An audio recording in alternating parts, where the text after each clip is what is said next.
Secondo dei 3 atti in programma nel giro di un paio di settimane tra Don Carlo Misilmeri ed Enna. Dopo la gara di andata di Coppa arriva il return match per quanto riguarda il secondo turno della competizione di eccellenza, il tutto prima della grande sfida di domenica sempre al Giovanni Aloisio per quanto riguarda la sesta giornata del campionato, ma qui c'è in palio il pass per i quarti di finale, biancorossi e gialloverdi, entrambe con qualche defezione nella formazione titolare, ma in campo vanno due squadre molto competitive. Si parte dal 2-0 firmato a maglia di 2 settimane fa al Gaeta e si parte subito con un episodio da Moviola, chiede un fallo di mano Angelo Caronia, non è dello stesso avviso l'arbitro. Poi dall'altra parte si affaccia per la prima volta in attacco la Don Carlo Misilmeri con il cross di Cerniglia, la palla che arriva lunga dalle parti di Mendola che la rimette al centro e c'è la deviazione, c'è il salvataggio dell'estremo difensore dell'Enna. Insiste Angelo Caronia, senza dubbio il più pericoloso in casa Enna, conclusione che si perde sul fondo. Ancora il numero 10, il folletto della compagine giallo-verde, qui mette fuori Frisella e poi c'è il miracolo di Marino sulla conclusione che viene respinta da parte di La Barbera. Altra sortita offensiva sulla fascia destra molto cavalcata dalla Don Carlo Misilmeri, qui conclusione di Fricano che termina la sua corsa oltre la linea di fondo. Poi c'è un calcio d'angolo battuto da Concialdi, il colpo di testa e la palla che si perde fuori, colpo di testa di Gigi Mendola. Ancora Don Carlo Misilmeri che cerca di attaccare, lo fa con uno scatenato Piero Concialdi, il suo cross sul secondo palo, colpo di testa ai Balistreri, riesce a smanacciare Saitta, poi la palla viene allontanata dalla difesa dell'Enna. Enna che poi si affaccia in avanti con la sortita di Guzzardi, lo scambio con Prestia, poi la palla che arriva ancora a Guzzardi, ma ci vuole uno straordinario intervento di Riccardo Pellegrino a negare la gioia del gol all'altro numero 3 in campo. Poi calcio d'angolo per la Don Carlo Misilmeri con la palla che spiove al centro, ancora l'intervento di Saitta, poi Cosentino prova a rimetterla, ma nel frattempo l'arbitro ha fischiato fallo in attacco per la Don Carlo Misilmeri che però insiste ancora con Concialdi, questa volta prova a mettersi in proprio, dribbla il primo avversario, ancora si defila, palla sul sinistro, conclusione che attraversa lo specchio della porta e si perde fuori. Poi arriva l'espulsione per mister Peppe Strano, reo di aver insultato qualcuno, l'allenatore oppure un altro giocatore, ma qui Pietro Balistreri, la zampata sul calcio d'angolo battuto da Concialdi, minuto 45, si sblocca la partita dell'Aloisio, la corsa sfrenata di Pietro Balistreri ancora in gol davanti al suo pubblico dopo la rete contro il Gela, per la festa con i compagni, perché questo è un gol pesantissimo ai fini del doppio confronto, ma ai fini anche della singola sfida, anche perché la Don Carlo sblocca la partita prima di andare all'intervallo di metà gara. Si va infatti negli spogliatoi sull'1-0 in favore della squadra di Utro. Qui ancora contestazioni da parte dell'Enna per l'espulsione di mister Strano, che non sarà l'unica di questo folle pomeriggio di metà settimana. Inizia il secondo tempo, inizia con la Don Carlo che assalta ancora l'area dell'Enna, qui la sgroppata di Concialdi, doppio rimpallo sulla sua conclusione, alla fine a calcio d'angolo per la Don Carlo Misilmeri che insiste con Mendola, il cross dalla sinistra, la palla che arriva in area, viene allontanata in qualche modo, poi ancora Concialdi che viene fermato, la palla arriva dalle parti di Riccardo Pellegrino, conclusione di Mancina che si perde oltre la linea di fondo. Calcio d'angolo per l'Enna con la palla che spiove, viene allontanata da Cosentino di testa, poi ancora ad alimentare l'azione c'è Prestia che mantiene la palla sul sinistro, poi propone al centro per Amaia, la conclusione respinta da Simone Marino.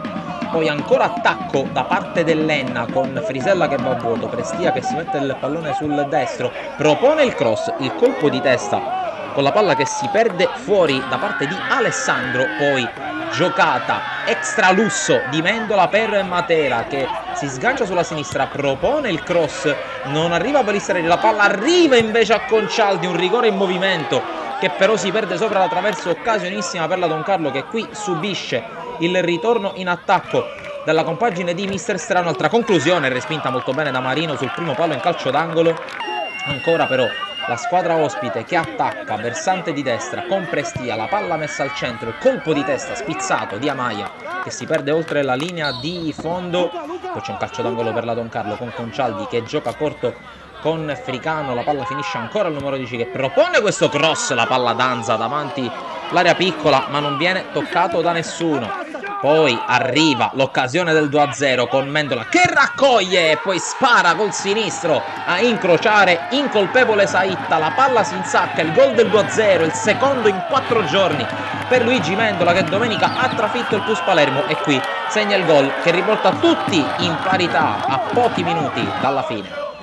Insiste però Lenna con questo calcio di punizione sul pallone Caronia, con la palla che gira ma sorvola non solo la barriera ma anche la traversa. Altro calcio di punizione un paio di minuti più avanti, però sull'altro versante, quello di destra, la conclusione di mancina di Prestia che si perde fuori. Prestia che pochi minuti dopo questo fallo commesso ai danni di Concialdi da Sessa viene espulso. Qualche parolina di troppo all'indirizzo del direttore di gara Enna, sotto di 2 gol e anche in 10 contro 11. Allora la Don Carlo sente che il momento è propizio, calcio d'angolo di Concialdi, la palla viene allontanata, poi smanaccia in qualche modo Caruso che nel frattempo è subentrato. La conclusione di Romano sulla traversa e poi Mendola non riesce, anzi è il palo ovviamente colpito da Romano. Ancora Don Carlo che insiste, la palla che rimane al limite dell'area di rigore. Secan appena entrato in campo la smista. Romano torna dall'ex giocatore della Nissa che ubriaca di finte gli avversari, poi lo scarico indietro per Concialdi che calcia scivolando. La risposta da parte di Caruso e come dicevo è subentrato a Saitta dopo il gol del 2-0, ma ancora Don Carlo che cerca di attaccare, chiude bene la difesa dell'Enna e allora si va ai calci di rigore. Rigori che iniziano bene per la Don Carlo Misilmeri perché va alla conclusione Pietro Palistreri, trasformazione centrale, battuto Caruso. Poi il primo penalty per l'Enna è quello di Federico Amaia che spiazza Marino, un tiro, un gol per entrambe. Poi Cossentino si fa ipnotizzare da Caruso, potrebbe portarsi in vantaggio l'Enna con questa trasformazione della palla che però si perde sul palo. Capitan Tosto non riesce a capitalizzare, poi però Caruso si trasforma in Superman quando riesce a smanacciare la conclusione potente di mancina di Riccardo Pellegrino. Il nuovo rigore lo calcia Rallo che è preciso, chirurgico, batte Marino, porta in vantaggio l'Enna. Poi l'interminabile rincorsa di Mario Secan che poi calcia con il saltello e batte Saitta, rimette i suoi in carreggiata e poi l'esultanza prima del nuovo rigore calciato male da Alfonso Sessa, tutto ancora in equilibrio. Pietro Concialdi contro Caruso, la trasformazione perfetta del 10 e poi tutto sui piedi di Vanago Udiak e sulle mani di Simone Marino. Il duello lo vince quest'ultimo, il portiere della Don Carlo Misilmeri, il classe 2004 che fa esplodere di gioia i tifosi presenti all'Aloisio, fa esplodere di gioia i compagni e tutta la dirigenza. Rimonta compiuta, la Don Carlo Misilmeri vola ai quarti di finale della Coppa Italia di Eccellenza, un risultato eccezionale considerando come si erano messe le cose all'andata. La gioia incontenibile e meritata per la squadra di Mister Utro che ora attende una tra Acragas, Mazzarese e Resultana San Lorenzo, visto che c'erano ancora 4 squadre del girone A di eccellenza pronte a passare il turno. Intanto ci congediamo con questa festa. Da Sportisil è tutto, alla prossima!